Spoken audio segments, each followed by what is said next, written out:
Okay, dear colleagues, just for the concluding session, now we're going to have a presentation from another UN agency, from CTCN, the UN Climate Technology Center and Network, Ms. Jeon Kim. Ms. Kim will be speaking today on the work of CTCN and also focus on Central Asia and a little bit of course, the ONU institution and the plans that you have for the region.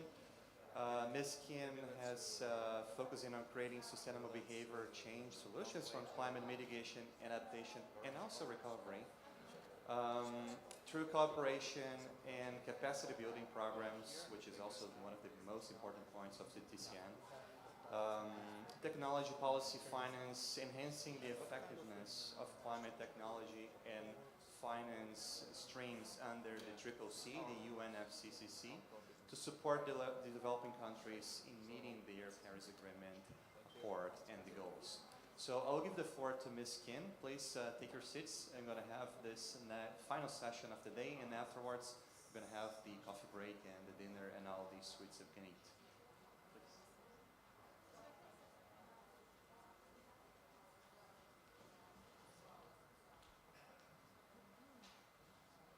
Can I have this pointer?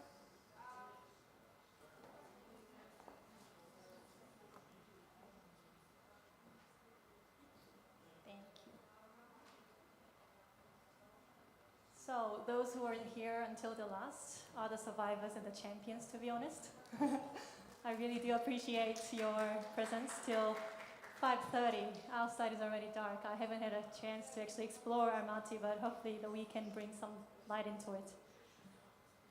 So my name is Jeon Kim. I'm Capacity Building Specialist of United Nations Framework Convention on Climate Change Implementation Arm of Technology Mechanism, and my role is Capacity Building Specialist within the organization. The talk that I will give you today will be briefly introducing our organization and where we are going to move forward with the bank, including EDB. And we do appreciate this opportunity to actually give this critical information when I hear all the MDBs are here to collectively support the countries, especially in this region. It wasn't me who created this convention. It was our parent generation, if you're in my age gap. They came up with a 3 solution, thinking that with the capacity building of the people and investment in technology innovation, through the sustainable financing, we might be able to combat climate change. That was their solution. Therefore, in 1992, the convention was established and the framework was invented, followed in 2010 under the Conference of Parties, 3 mechanisms called capacity building, technology, and financial mechanisms. Within the technology mechanism, which we propose that investing in climate technology will save us from this human extinction, there are 2 bodies. There's one called Implementation Arm, Climate Technology Center Network. In abbreviation, we call CTCN. This is where I come from. And we have a policy arm, Technology Executive Committee, which gives us the advisory role to the policy that the framework should take upon. The key takeaway from this slide is that CTCN is 70% political, 30% project. Whereas a financing entity, one of those operational arm, the key one is Green Climate Fund, which you're familiar with. They're 70% bank, 30% project. Meaning that all the project that we support throughout our modalities and the service areas are actually directly feeding into the negotiation of the COP as a scientific evidence. With all the constituency bodies that you can start engaging with within that are invented within the UNFCCC, we are the one and only one has independent budget to operate our service areas to support the countries. Our regulatory annual budget is about 10 million. And of those, 7% we use those funds to implement our services on ground. We are a demand-driven approach taking organization, meaning that it's not us who creates the project thinking that this will help you and your country. We always listen cautiously and conservatively, that we very much listen to the country's needs and wants, and we deliver tailor-made programs that are within our service areas.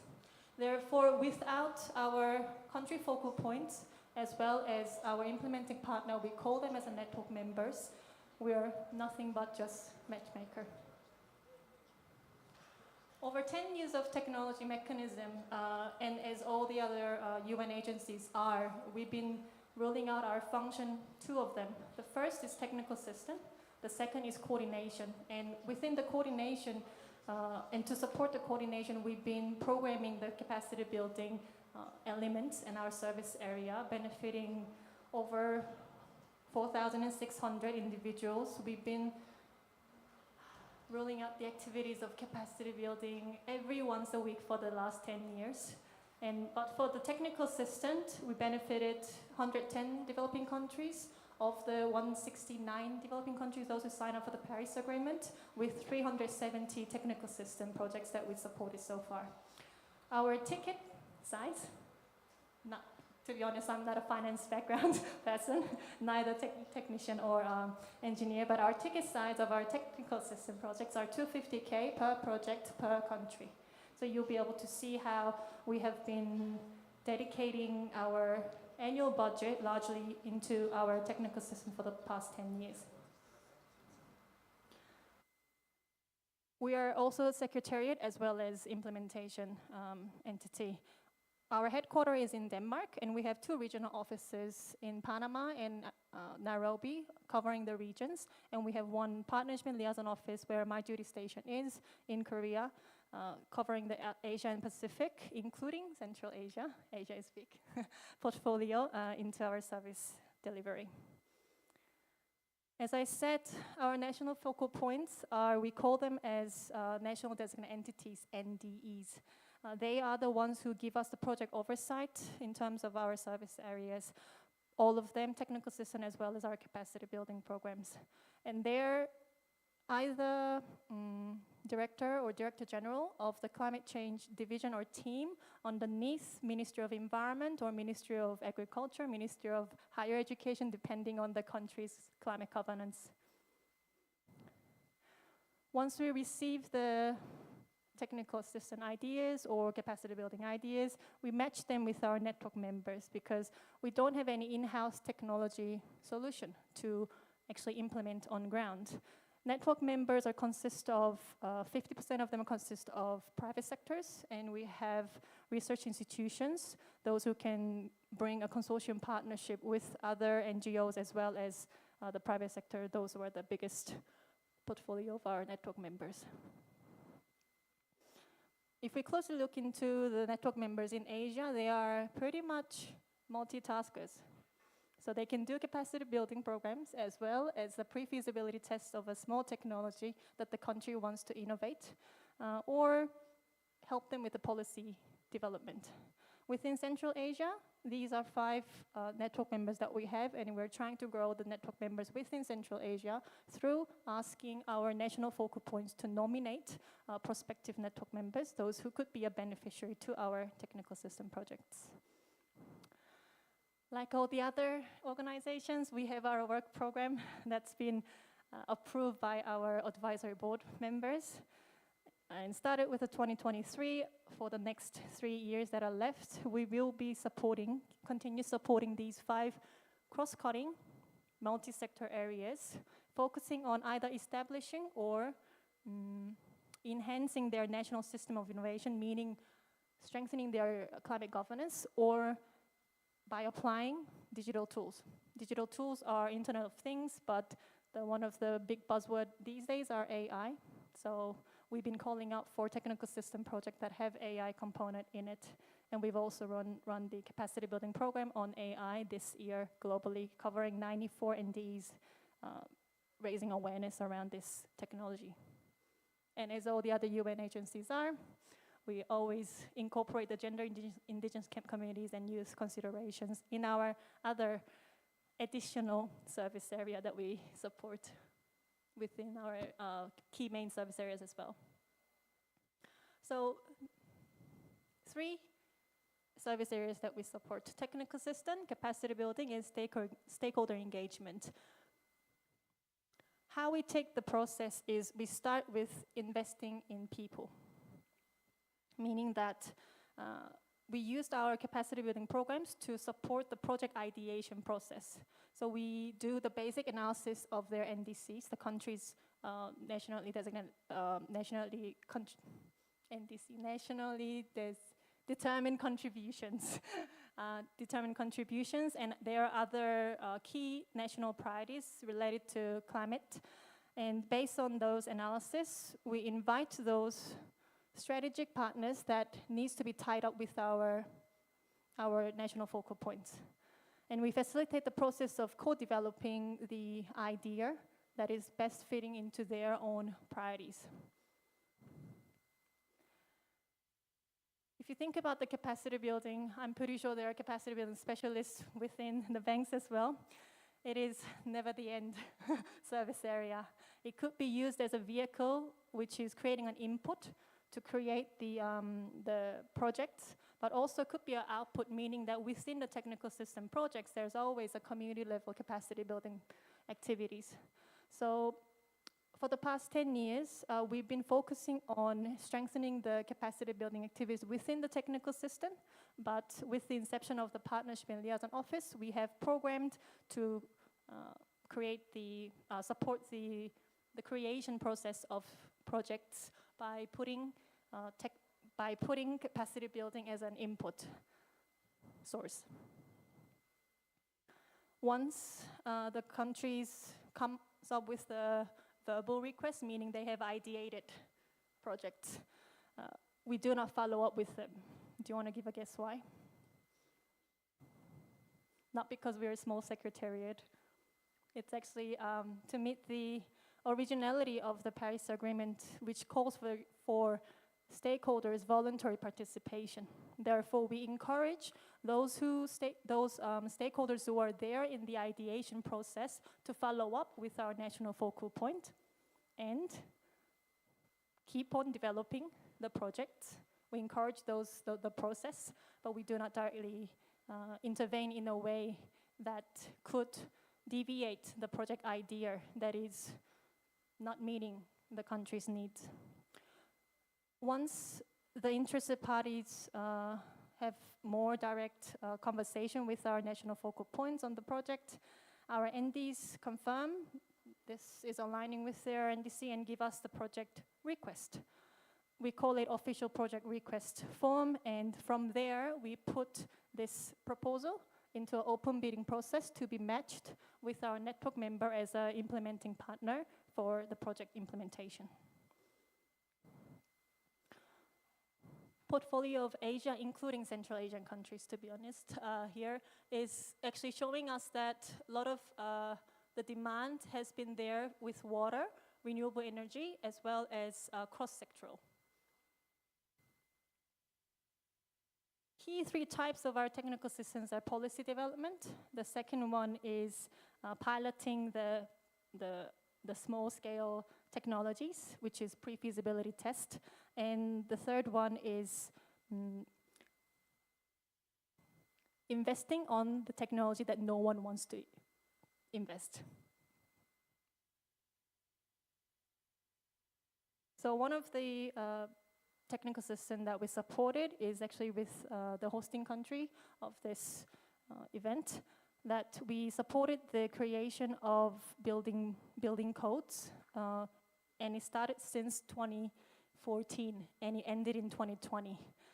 Although our support is supposed to be for 1 year, but this one was particularly important to engage more stakeholders, those who will actually be accepting the building code blocks, for them to track any renewable energy sources that's been used within the buildings that they have implemented that specific technology.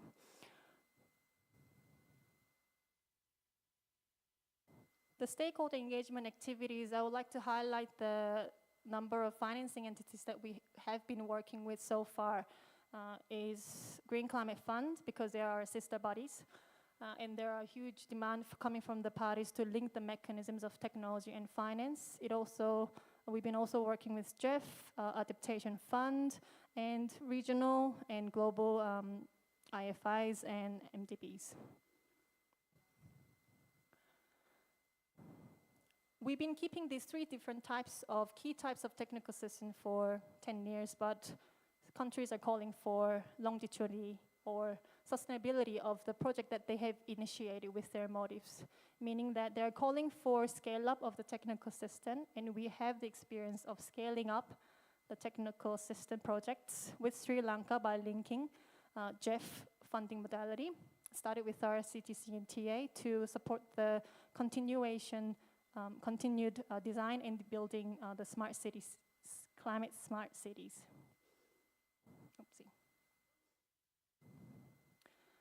For Mongolia, we also tied our CTC and TA with pro bono coming from Japan, and the project was about feasibility study on combined heat and power supply using green hydrogen. With Serbia, the context of this research, within the context of research development and demonstration, we tied our CTC and TA with pro bono coming from South Korean government and supported the Serbia researchers on climate technology to be having a mentorship opportunity with South-South, North-South collaboration. One of the recent success of linking mechanism is that the CTC and TA has been scaled up to GCF's PPF, which is project proprietary facilities. So with the Kenya Commercial Bank and supported by CTC and our network member called SSA, they developed the concept note based on the evidence that we created through our technical assistant and submitted to the GCF PPF, and it's been approved in the recent COP29. For the full-scale project of GCF, we have been supporting Cambodia, and similarly with the previous one, Korean Development Bank as the accredited entity of GCF worked closely with us to be approved with their agro-based enterprise and techno-entrepreneurship enhancement project. This could be also my personal reflection, but what we have learned so far from our 10 years of experience, there are three that I want to share with you. Invest in people. I think that's already captured in your morning sessions through your panelist. It may not give you the beautiful numeric value that you can report back to your shareholders and stakeholders, but it is de-risking and investing on innovation. Because innovation is not about adding any new function or attributes to the existing one. It's actually having the courage to drop the things that are not working and keeping the things that are working. In that sense, I think it was 2007 that the Nobel Prize economic winner, Richard Thaler, told us that our human brain, ourselves, are actually clever enough to fool ourselves that we are rational decision makers, meaning that there's a huge knowledge gap, knowledge to behavior gap. Even if we know it is important for us, we do not act on it if there's no any benefit seen. And we fool ourselves that we are making rational decisions, meaning that repetitive investment in human is critical. That's my first point. Second, the more you start shifting your green projects towards climate, as a financing entity, you will experience low capacity to be adaptive to the changes that the countries are facing. In that sense, this whole thing is a relay race.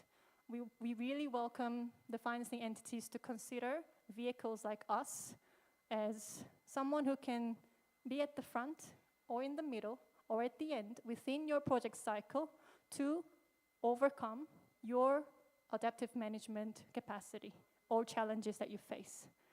Because one day, when we received the technical system request from country, it was demand A, for example. But next day, there was a huge climate crisis, so their demand changed from A to B, which is perfectly normal because this is what the chaos that we have created to our own house.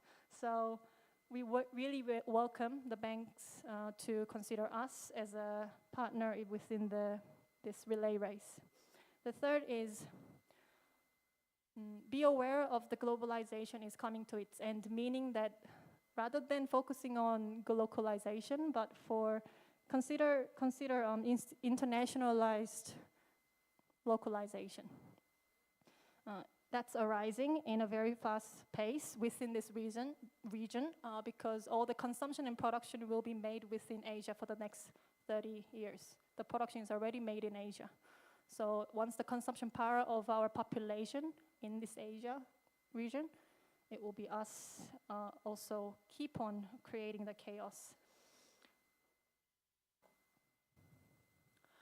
So we really do welcome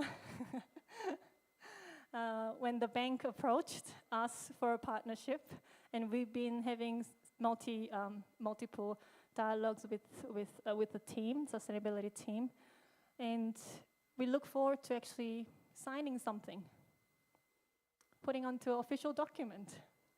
Therefore, we can collectively support. Because Central Asia, when we look at their technical system requests, it's been small in terms of number of ideas that we have received. And we've been not pushing our region to start utilizing us, because at the end, it should come from them with their own motives. But the good thing is that because they've been not fully engaging with us, they can be prioritized within our other technical system project requests that we receive from other regions. Because recently we have our prioritization criteria on technical system been approved by our board, meaning that those who never been received our technical system will be first one to receive it. These are the ongoing TAs within this area. Those are our EDB's member states and future clients. So with Armenia and later on, we do have a technical system that are currently under implementation, but we do have no technical system that are currently under implementation on these 5 countries on the top. And as we start always with NDC analysis, this is the current status of Central Asian countries, but we have to be also considerate of the NDC update that is currently happening. Therefore, if I may, I would like to welcome our NDE from Kazakhstan, Mr. Rostam, to give us the update of his recent participation to the NDC update and the sector priorities of his country. So over to you. Okay. Yeah. Thank you, everyone. It's great to see you here, Romanian one people. So we actually had 2 days ago a workshop on INDC 3.0, a high-level working group chaired by the Vice Minister of the Ministry of Ecology. So my name is Rustam Nasirkhan. I myself is from Жасыл-Даму. We are a subsidiary of the Ministry of Ecology and Natural Resources, and we're basically like a mix of very different entities, so to say. Жасыл-Даму itself is a ERP operator to some extent, it's also a waste operator, and my block is a climate block. We are emission trading system operator, preparing national inventories, along with the preparation of INDC. So there is actually a misunderstanding with the INDC itself, because we have quite a lot of 2 INDCs already, and it's perceived as declarative in nature, unfortunately. Like setting a target, minus 15% by 2030, compared to 1990. So the idea for the INDC, for the next INDC, is that it defines the target for 2035. And the main difference is basically work on the mistakes. So first of all, there are two main components. The first component is a technology roadmap, technology plan, so to say, where we define by sectors emission emission allocations, so to say, emission reductions, and define in detailed way specific technologies what we need to address and grow. Basically, well, transition from fossil fuels to diversification of energy mix, like renewable energy, wind and solar, so to say. And the second issue, which is quite important and more realistic, is that, and it is perceived worldwide, is that INDC is actually investment plan. So this INDC 3.0 will put a lot of emphasis that it be to be an investment plan. Based on the technology roadmap, it will provide detailed outline what capacities are necessary, in what amount, what it will cost, and where to get its funding in detailed fashion. I think the colleague from the Development Bank of Kazakhstan already mentioned that there should be climate funds, and this is basically putting our own skin in the game. So from the point of view of government, it will be coming from like carbon pricing, potentially emission trading scheme or other matters, and potentially also from the governmental budget. But this is a thing which we need to work very diligently, basically come up with like planned finance, how to fund it properly, and how much it will cost, and that will be a main problem for us. And third thing is also a list of pre-feasibility studies in a way that will be high priority projects which we will push forward, particularly through already existing programs like Mitigation Action Facility, Climate Investment Funds, and etc. in that sense. So a message like for participants is that it's technology plan, it's investment plan, and it's a whole of society document. It's not like a document of the Ministry of Ecology itself. It's document for all different entities, and without working together, it will be impossible to do it. So it's kind of, we can go from like this kind of high-level policy document to pre-feasibility studies, but we need to do it all together. Thanks.